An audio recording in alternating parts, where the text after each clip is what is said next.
Welcome back friends, this is current affairs funda. आज हम बात करेंगे आईबीपीएस के प्रीलिम्स एग्जाम्स में बेसिकली हमें किन बातों का ध्यान रखना है, कौन सा टॉपिक पर बहुत ज़्यादा फोकस करने की जरूरत है। बेसिकली दोस्तों, अभी मैं आपको एक चीज़ बताऊं कि आज की डेट से लेकर अगर हम आने वाले टाइम्स की बात करें तो लगभग हमारे पास में 20 दिनों का अप्रॉक्स टाइम है और इन 20 दिनों में हमें अपनी प्रिपरेशन स्ट्रेटजी को इतना बूस्ट करना है ताकि एग्जाम्स होने से पहले हम बिल्कुल परफेक्ट तैयार हो जाएं। तो आज हम इन बातों पर चर्चा करेंगे। और आप अगर ये वीडियो पहली बार देख रहे हैं तो आप इस चैनल को सब्सक्राइब कर लें। वीडियो को दोस्तों लाइक करें, कमेंट करके बताएं अगर आपके कोई डाउट्स हो जिसको आप कमेंट बॉक्स में पूछ सकते हैं, और इस वीडियो को शेयर जरूर करें। देखिए, आज मैं आपको बताऊंगा कि आने वाले 20 दिनों में हमें बेसिकली किन किन बातों का ध्यान रखने की जरूरत है। तो मैं आपको एक चीज़ बताऊं, बहुत सारे ऐसे निगेटिव फैक्टर्स हैं जो हमारे माइंड में चल रहे हैं कि यार मेरे वो टॉपिक्स कंप्लीट नहीं हुए या मेरा सिलेबस कंप्लीट नहीं हो पाया। तो मेरे पास अभी मैंने 2 महीने पहले से प्रिपरेशन स्टार्ट की है। तो आप सारी निगेटिव एलिमेंट्स को दूर कर दो और बिल्कुल फ्रेश माइंड से आज से ही इवन आप ये तैयार कर लो कि मुझे इन टॉपिक्स को any how with in days में कंप्लीट करना है और उसके बाद में मुझे साथ में मॉक भी देते रहने हैं। ओके, तो ये तो अगर आप ये मान लोगे तो आप आसानी से इन 20 दिनों में काफ़ी कुछ कर लोगे जो आपने पिछले 6 महीनों में नहीं किया। तो मैं इसी बूस्ट लेक्चर्स आपको इसलिए दे रहा हूं कि ताकि आपके बेसिक्स बिल्कुल क्लियर हो जाएं और आप किसी भी एग्जाम्स में अगर बैठने जा रहे हैं तो उससे पहले आपकी एक स्ट्रेटजी परफेक्ट बने। तो इसी स्ट्रेटजी के ऊपर आज हम बेसिकली चर्चा करेंगे। तो पहले मैं आपको बताना चाहूंगा कि आईबीपीएस पीओ के एग्जाम्स की अगर बात की जाए तो अभी हम केवल प्रीलिम्स की बात करेंगे। तो हमारा ये मॉड्यूल जो है ये केवल प्रीलिम्स को लेकर है। प्रीलिम्स में हमारे 3 सब्जेक्ट आएंगे, इंग्लिश का, क्वांट का और रीजनिंग का। तो आपको पता है इंग्लिश में हमारे 30 क्वेश्चंस होंगे और क्वांट में 35 और रीजनिंग में 35। तो टोटल 100 नंबर और 100 नंबर के मार्क्स और 100 क्वेश्चंस। हमें क्या करना है, इंडिविजुअली हर एक सब्जेक्ट में पास भी होना है, इंडिविजुअली कट ऑफ भी क्वालिफाई करनी है, लेकिन इसके मार्क्स जो है वो आपके फाइनल सिलेक्शन में ऐड नहीं होंगे। तो केवल क्या है, प्रीलिम्स जो है वो क्वालिफाइंग इन नेचर है। ठीक है, ये बात का आपको ध्यान रखना है। तो हमें क्या करना है, इतनी तैयारी कर लेनी है कि हम प्रीलिम्स को क्वालिफाई बहुत आसानी से कर ले। अगर आप ये मान के चलिए 60 मार्क्स अगर आप लाते हैं 55 से लेकर 60 मार्क्स तक, जनरल की मैं बात कर रहा हूँ यहाँ पर, क्योंकि सीट बहुत कम है, कंपटीशन हाई हो चुका है। तो आप बोस स्केल भूल जाओ कि 50 से नीचे वाला। ओके, तो अब आप बात करो 50 से ऊपर मार्क्स लाने की। तो मैं आपको बता रहा हूँ 55 से 60, इवन आप ये मान के चलो कि मुझे अपना 100% देना है, मार्क्स वॉट कितने भी आते हैं। मार्क्स को लेकर अगर अपनी प्रिपरेशन करेंगे तो डेफिनेटली उस मार्क्स से भी कम आपके आएंगे। अगर आप अपनी प्रिपरेशन 100% को लेकर करते हैं, आपने मान लिया कि पेपर मुझे 100% अटेम्प्ट करना है चाहे कुछ भी हो जाए, और अगर पेपर बहुत डिफिकल्ट आएगा तो मैं अपने लेवल को तब तक करता रहूंगा जब तक मेरे पास टाइम रहेगा। लेकिन मैं ये नहीं करूंगा कि वहां पर मैं गैस मार के ही पूरा पेपर अटेम्प्ट करके आ जाऊं, ऐसा बिल्कुल नहीं करना। एक चीज मैं आपको बता दूं, अगर पेपर टिपिकल आता है तो वो पेपर सबके लिए टिपिकल होता है, ऐसा नहीं कि केवल वो पेपर आपके लिए टिपिकल है। ओके, अब आप मान के चलिए कि अगर 10,000 लोगों ने फॉर्म फिल किया है, सपोज करिए, मैं एक आंकड़ा बता रहा हूँ, एक मीटर ले रहा हूँ, सपोज करिए 100 लोगों ने फॉर्म फिल किया और इसमें से जो पेपर देने आए हैं सारे लोग और उनको पेपर टिपिकल लगा, आप पेपर देने गए, आपको मॉडल जो है बहुत हाई लगा, आपने कहा यार इसका लेवल बहुत हाई था। तो आप ये मत सोचना जो 99 रिमेनिंग है इनके लिए बहुत आसान हुआ होगा, इनके लिए भी टफ होगा। तो जो ओवरऑल कट ऑफ बनती है वो सबको लेकर, सबको मेजर करते हुए बनती है। तो कभी भी इस चीज़ को मत डिमोरलाइज हो जाना कि यार पेपर बहुत टफ है, आप कट ऑफ बहुत ऊपर चली जाएगी और मैं फेल हो जाऊंगा। आप बस अपना 100% देकर आओ। तो देखो, अब हम बात करते हैं कि हमें कितना कितना टाइम बेसिकली अपना कैरी करना है एग्जाम्स में सॉल्व करते हुए क्वेश्चंस को। तो देखो, क्वांट की अगर मैं बात करूं और रीजनिंग की बात करूं और इंग्लिश की बात करूं, तो सबसे पहले मैं आपको क्वांट में बताता हूं। यहां पर आप 25 मिनट दे देना, जो आपके 60 मिनट्स होते हैं उसमें से 25 मिनट्स आप क्वांट को देना। क्यों? क्योंकि क्वांट में थोड़े से कुछ क्वेश्चंस लेंथियर भी होते हैं और आप इसमें 35 नंबर का है तो इसमें वेटेज भी ज़्यादा होगा।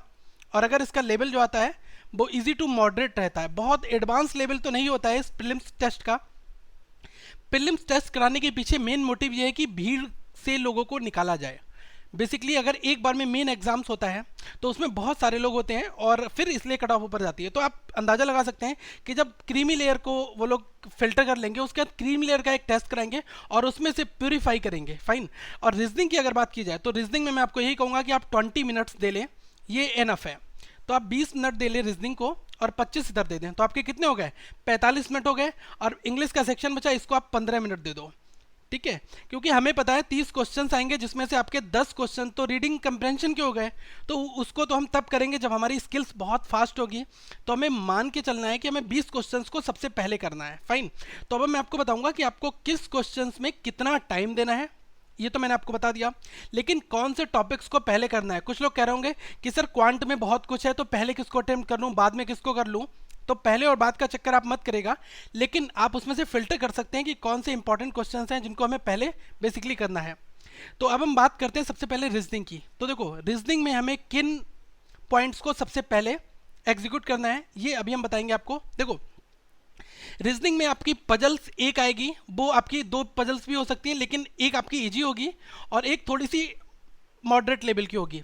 तो मैं आपको बता दूं पजल्स में सिटिंग अरेंजमेंट आ सकता है, हो सकता है इनसाइड और आउटसाइड भेज दें, या फिर आपको एक टेबल की आकार में बैठाकर आपसे पूछ लें कि सर्कुलर में बैठे हुए या फिर एक रेक्टेंगल टेबल में बैठे हुए, ऐसा क्वेश्चंस भी पूछ सकता है। लीनियर का आ सकता है। तो मैं आपको बता दूं प्रीलिम से पहले पूरा सिटिंग अरेंजमेंट हम आपको विद कॉन्सेप्ट करा देंगे, उसकी टेंशन बिल्कुल मत लो। फ्लोर बेस के ऊपर हमने काफ़ी पजल्स कराई हैं, आप वहां से पढ़ सकते हैं हमारी पजल्स की सेक्शन में। टोटल 9 वीडियो पजल्स की हैं और आप 9 वीडियो देखने के बाद में प्रीलिम्स की पजल को आसानी से सॉल्व कर सकते हैं, और आप प्रैक्टिस और करते रहें तो आप मेन्स की पजल भी बना सकते हैं। अगर हम सिलोगिज्म की बात करते हैं, ये एक्सपेक्टेड है, आ भी सकता है प्रीलिम्स में। अगर आएगा तो दोस्तों 5 नंबर का आएगा, और इस बार क्वेश्चंस का लेवल जो है वो चेंज हो चुका है। पहले क्वेश्चंस कुछ अलग तरह से आते थे, अब आते हैं कि कौन सा डेफिनेटली ट्रू है या कौन सा डेफिनेटली फॉल्स है। तो जिसके बेसिक फंडामेंटल कॉन्सेप्ट क्लियर है केवल वही इन क्वेश्चंस को बना सकता है। तो मैं इसके लिए एक स्पेशल पैकेज लाऊंगा आपके लिए, जिसमें मैं सिलोगिज्म के केवल उन क्वेश्चंस को डिस्कस करूंगा जिसमें हमसे पूछा जाएगा कि definitely true, definitely false, partially true या पार्शियली फॉल्स, ये चीज़ें हम आपको बताएंगे। इनइक्वालिटी हमने बहुत डिटेल में डिस्कस की है और ये आपकी 5 नंबर में आएगी। तो कोडेड इनइक्वालिटी तो ओल्ड फैशन हो चुका है, अब आपकी डायरेक्ट कोडेड नहीं आती है। कोडेड फॉर्म में अगर आ भी गया तब भी हम आप उसको कर लेंगे, तो हमें ये भी कर सकते हैं। कोडिंग डिकोडिंग ये भी आएगा आपका, और ब्लड रिलेशन ये भी आएगा। तो ये प्रीलिम्स के सिलेबस में ये बेसिकली मॉड्यूल्स हमारे हैं जो हमारे आ सकते हैं। कुछ लोग पूछ रहे हैं डेटा सफिशिएंसी। देखिए डेटा सफिशिएंसी का जो मेजर पार्ट है वो मेंस के लिए रखा है आईबीपीएस ने, तो मेंस में इन क्वेश्चंस को पूछा जाएगा। अब हमें करना क्या है, सबसे पहले हम सिलोगिज्म के क्वेश्चंस को करके 5 नंबर अपने फिट कर लेंगे यहाँ पर, 5 मार्क्स। उसके बाद में इनइक्वालिटी के 5 नंबर ले लेंगे और कोडिंग डिकोडिंग से हम 5 नंबर ले लेंगे। 15 नंबर हमने यहाँ से श्योर कर लिया। इसके बाद में एक आसान सी कोई पजल होगी जिसको हम देखते ही अंदाजा लगा सकते हैं कि ये पजल हमसे बनेगी या नहीं बनेगी, उस पजल्स को हम बनाएंगे। साथ में ही मैं आपको एक चीज़ और बताऊंगा, पजल्स करने के साथ में ही आप देख लें कि आपके 20 क्वेश्चन जब बिल्कुल 100% बिल्कुल ठीक हो गए एक्यूरेसी के साथ में, तो आप ये क्या कर लो कि कभी कभी अल्फाबेटिक वाले क्वेश्चंस आ जाते हैं 1-1 2-2 नंबर में, वो क्वेश्चंस भी कर सकते हैं। तो आप ये मान के चलो फ्रेंड्स कि आप 20 से 25 क्वेश्चन तो इस सेट में आसानी से कर सकते हैं। और मैं आपको बता दूं टाइम कंज्यूमिंग आपका सीटिंग अरेंजमेंट और जो पजल रहेगा, अगर आपने वो पजल बनाई है, देखिए एग्जाम्स में पजल सब लोग बना सकते हैं, लेकिन विद इन टाइम कौन बना सकता है, जिसकी प्रैक्टिस बहुत फास्ट है। अगर आपने एग्जाम्स होने से पहले अगर लगभग आपने 50 पजल बना ली किसी भी बुक से, ABC किसी भी बुक से, तो आप ये मान के चलो कि आप एग्जाम्स में पजल तो कर ही लोगे। ठीक है, क्योंकि आपने लेवल से स्टार्ट किया ना, बिल्कुल इनिशियल लेवल से, इसलिए मैं आपको बता रहा हूँ। तो रीजनिंग में कुछ अपना दिमाग किस तरह से सेट करो, व्हाटएवर आपने पिछले दिनों में क्या पढ़ाई की है क्या नहीं की, कोई प्रॉब्लम नहीं है, लेकिन आने वाले दिनों में इन 20 दिनों में अगर आप इन टॉपिक्स को एक बार रिवाइज भी कर लेते हैं तब भी आप आसानी से अच्छा स्कोर क्रिएट कर सकते हैं। दूसरी चीज़ इंग्लिश के सेक्शन की अगर बात की जाए, देखो इंग्लिश का सेक्शन बहुत ज़्यादा वास्ट तो नहीं है, लेकिन थोड़ा सा ट्रिकी है। आरसी जो आता है इसमें सिनोनिम और एंटोनिम होते हैं। तो मुझे क्या करना है, अगर मेरा ये स्टोरी बेस्ड पैसेज आता है तब तो मैं एक बार स्टोरी पढ़ लूंगा और उसमें से सारे क्वेश्चंस के आंसर दे दूंगा। अगर वो इकोनॉमिक बेस्ड आता है तो मुझे थोड़ी सी डिफिकल्टी लेवल हो जाता है, तो हम इसको अभी के लिए छोड़ देते हैं। सिनोनिम एंटोनिम करने के लिए जहां पर वो वर्ड लिखा है केवल आपको वही लाइन पढ़नी है। सपोज करिए आपका पैसेज जो है ये लगभग 200 वर्ड का है, एज्यूम कर लीजिए, तो 200 वर्ड में आपका कहीं पर सिनोनिम एंटोनिम किसी पैराग्राफ की किसी लाइन में आया, तो आप यहाँ से लाइन स्टार्ट हुई और यहाँ पर खत्म हो रही, तो इस प्रॉपर लाइन को आप पूरा पढ़ लो। इस लाइन को पढ़ने से आपको थीम और उसका कंटेस्ट समझ में आ जाएगा कि हमें कहाँ मैचिंग करनी है बेसिकली। तो सिनोनिम एंटोनिम हम वहाँ से बना सकते हैं। अगर हमारी वोकैब बहुत स्ट्रांग है तो ये वाला पोर्शन हम बहुत आसानी से क्वालिफाई कर सकते हैं। क्लॉज टेस्ट के लिए मैं आपको बता दूं, देखो क्लॉज टेस्ट के लिए आपको कुछ नहीं करना होता है, एक बड़ा सा पैसेज होता है जिसमें बीच बीच में ब्लैंक दिए होते हैं, लगभग 1 से लेकर 5 तक ब्लैंक्स आपके लिए दिए होंगे, 5 नंबर का आएगा ये। तो मैं आपको एक चीज़ बता दूं, पहले आप क्या करना, पहले पॉइंट से लेकर लास्ट पॉइंट तक पूरी स्टोरी एक बार थोरली पढ़ लेना, चाहे आपको कुछ भी उसमें समझ में आए, लेकिन ऊपर से लेकर एंड तक पढ़ लेना। पढ़ लोगे तो आपको एक बेसिक आइडिया लग जाएगा कि ये कहानी किससे रिलेट कर रही है। फिर आप पहले क्वेश्चंस को उठाओ, ऑप्शंस चेक करो, फिर आप भरना चालू करना। फिल इन द ब्लैंक्स में क्या करना है, डबल फिलर आपके डेफिनेटली आएंगे। फिल इन द ब्लैंक्स में सिंगल फिलर के क्वेश्चंस आप कम आते हैं।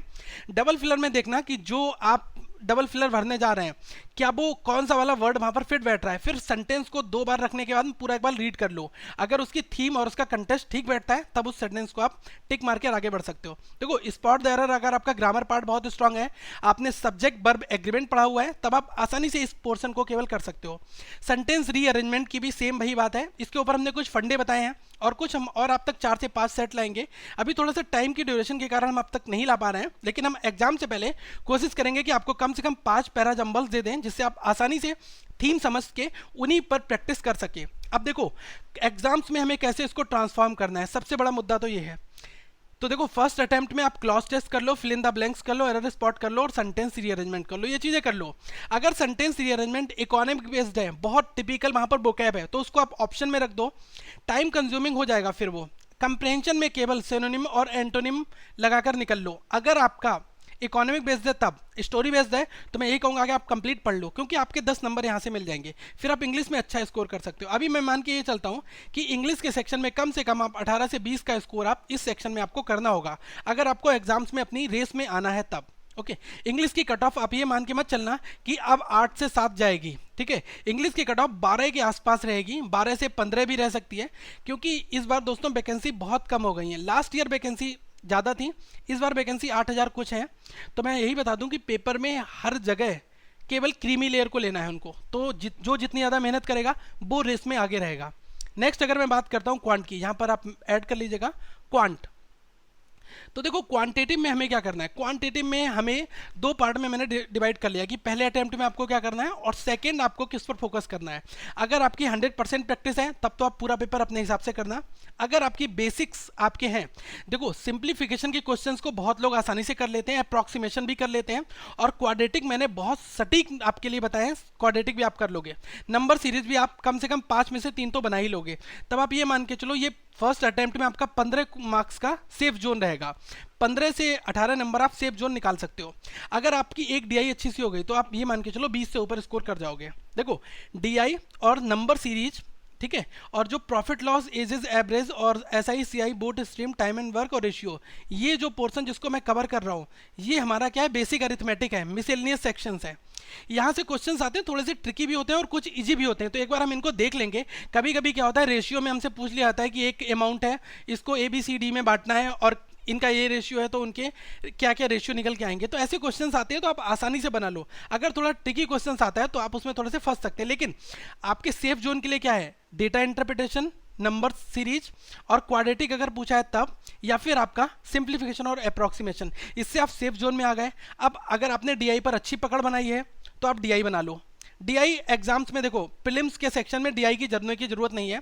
जिसको भी पाई चार्ट का कॉन्सेप्ट क्लियर है या टेबल का क्लियर है, तो वहां पर गिने चुने 5 क्वेश्चंस आएंगे, और जिसने थोड़ी सी प्रैक्टिस अच्छी की है वो 5 नंबर के क्वेश्चंस डीआई के बना लेगा।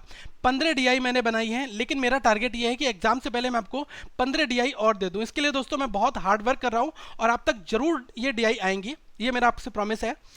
और साथ में आप इस मॉड्यूल को इस तरह से आप मैनेज करके करो, ठीक है, तो आसानी से हो जाएगा, कुछ भी प्रॉब्लम्स नहीं है। और मिसेलिनियस को ध्यान रखना कि मिसेलिनियस में अगर कभी टाइम एंड वर्क की बड़ी प्रॉब्लम आ जाए तो आप उसको ऑप्शन में रख दो, लेकिन आप पहले ये करना कि आपको प्रीलिम्स क्या है, क्वालिफाई केवल करना है, ठीक है। प्रीलिम्स में आप अगर 90 नंबर भी ले आते हो तब भी आप वही स्टूडेंट्स माने जाओगे जो एक बंदा 60 नंबर लाने वाला होगा। लेकिन हमें क्या करना है, मैक्सिमम स्कोर करना है, हमें पेपर को कट ऑफ के नजरिए से बिल्कुल भी नहीं देखना है, ठीक है। लेकिन हमें उतना करना है जितना हमें आता है, तुक्के नहीं मारने। ABCDEFG लाइन से जो लगा के आते हैं वो एग्जाम से सबसे पहले बाहर होते हैं, तो ये बिल्कुल नहीं करना है। फाइन, अब हम बात करेंगे मॉक टेस्ट की। देखो एग्जाम्स में केवल वही लोग रेस में आगे आएंगे जो लोग मॉक टेस्ट देंगे। फाइन, अब मॉक टेस्ट की अगर मैं बात करूं तो मॉक टेस्ट को हम 2 तरह से देंगे। फाइन, सबसे पहले क्या करा हमने, प्रीलिम्स का कोई भी मॉक टेस्ट आप उठा लो। देखो मॉक टेस्ट को देना आसान है। अगर आपने मॉक टेस्ट एक दिया और 100 क्वेश्चन थे, आपने 100 में से लगभग 75 क्वेश्चंस बना लिए।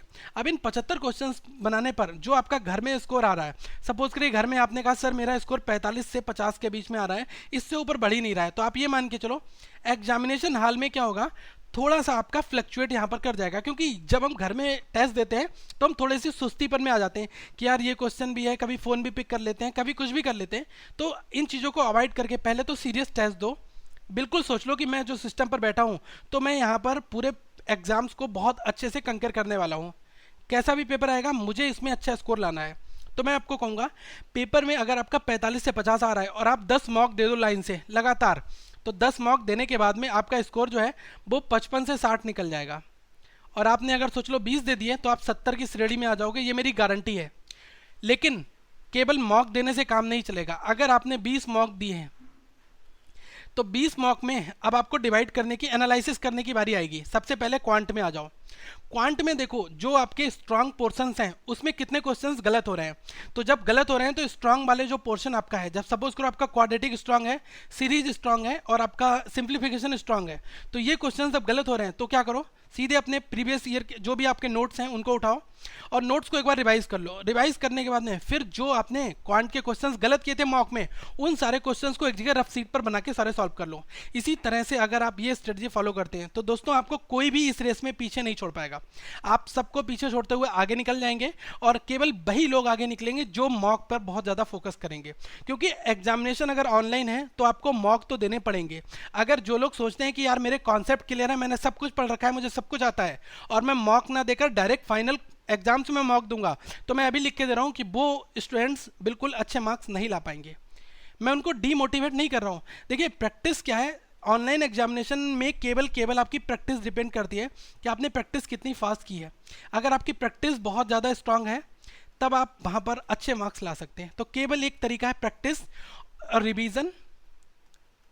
प्रैक्टिस करो, रिवाइज करो, ये दो फंडे फॉलो कर लो, एग्जाम्स में कोई भी आपको नहीं आपको छोड़ पाएगा पीछे। ठीक है, सब आप सबसे आगे निकलोगे, पहली चीज। ओके, तो मॉक टेस्ट का फंडा क्लियर हो गया। अब ये मत पूछना मॉक कौन से दूं, जिसका मन आए उसका मॉक दे लो। अगर आपको कोई क्वेश्चन गलत लगता है तो आप हमारे फेसबुक पेज पर क्वेश्चन डाल के पूछ सकते हैं, बहुत एक्सपर्ट बंदे हैं, वो सारी आपकी हेल्प करेंगे। फाइन।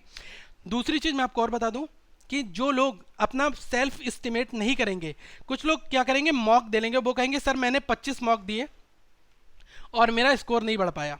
अगर आप 25 मार्क देने के बाद में 25 मार्क्स का एनालिसिस नहीं करेंगे तो आपका स्कोर तो नहीं बढ़ेगा, क्योंकि आप अपनी गलतियों को ही नहीं जानेंगे तो आप कैसे उस स्कोर को आगे बढ़ा सकते हैं। तो इन चीज़ों का आपको विशेष ध्यान रखना है। सेकेंड चीज़, कुछ ऐसे पॉइंट्स मैं आपको बताना चाहूँगा जो आपको हमेशा याद रखने हैं और आप बहुत अच्छे मार्क्स ला सकते हैं। देखो कुछ पॉइंट्स ऐसे हैं। सबसे पहली चीज़ दोस्तों कि हमें क्या करना है, हमें रैंडम गैस नहीं करना है। ठीक है, तो सबसे पहले आपको रैंडम गैस को अवॉइड करना है।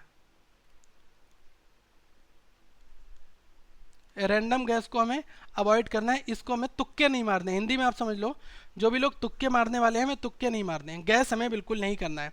सेकंड चीज मैं आपको बता दूं कि क्वेश्चन पर ज़्यादा टाइम मत देना। अगर सपोज करो आपसे वो क्वेश्चन नहीं बन रहा है तो आपने मुश्किल से, देखो बनना होगा ना, तो वो क्वेश्चन 10 सेकंड में आपको पता चल जाएगा कि ये बनने वाला है और मैक्सिमम वो 40 सेकंड तक में बन जाएगा। अगर वो बनने वाला नहीं होगा तो आप अगर उस पर 3 मिनट देके आपने खराब करके वो क्वेश्चन छोड़ दिया तो आपका पेपर कितने मिनट का हुआ, 57 मिनट का टोटल आपका पेपर हो गया।